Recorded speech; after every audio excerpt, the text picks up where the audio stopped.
ဘယ်ငါဂျုံးရှိလားလို့မင်းကတခါသုံးလားဆိုတော့ငါဘယ်နှခါသုံးမရဘူးလား မဟုတ်ဘူးလေကျုံးယူမှာမလားတစ်ခါသုံးလားလို့မေးတာ အေးဟုတ်ပြီတစ်ချောင်းဘယ်လောက်လဲ 1300 အေး300ငါဝယ်သွားပြီငါဘယ်နှခါသုံးမရဘူးလား ငါလည်းမင်းကိုမေးတာရှင်းရှင်းလေးလေမင်းယူမကျုပ်ကတစ်ခါသုံးလားလို့မေးတာ မခဏလေးနေဦးမင်းငါမေးတာရှင်းလေးငါမင်းကို300တစ်ချောင်း300လား 1300 အေးဟုတ်ပြီရော့မကြီးငါပြမယ်ကဲရော့ဒီမှာ300ပေးလိုက်ရောက်တစ်ချောင်းပေးအေးပေးကဲငါဘယ်နှခါသုံးမရဘူးလားငါဟာ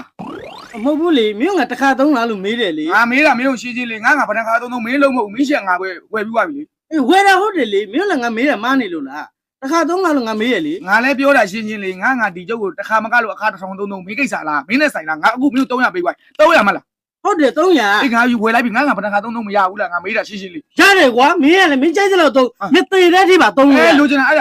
လိုချင်တာမင်းငါ300ပေးပြီးသွားပြီငါဝယ်လိုက်တယ်ငါသေတဲ့ဒီသုံးအဲ့ဒါငါကိစ္စဖြစ်သွားပြီဟုတ်လားငါပြော ဟုတ်တယ်ငါသက်ဆန်300ရပြီ ကုလကလမပြောနဲ့လေမင်းပြောနေကုလကလဖြစ်နေလို့ပြောနေ ပြောနေတာမင်း ငါပြောတာရှင်းလေမင်းဂျုံလေးတစ်ချောင်းလောက်ဟုတ်တယ်ဟုတ်ပြီဂျုံလေးတစ်ချောင်းဆိုတော့ငါဝယ်မယ်လေက300ပေးလိုက်အဲ့မင်းတစ်ခါသုံးလားငါဘယ်နှခါသုံးငါပြောတာမှား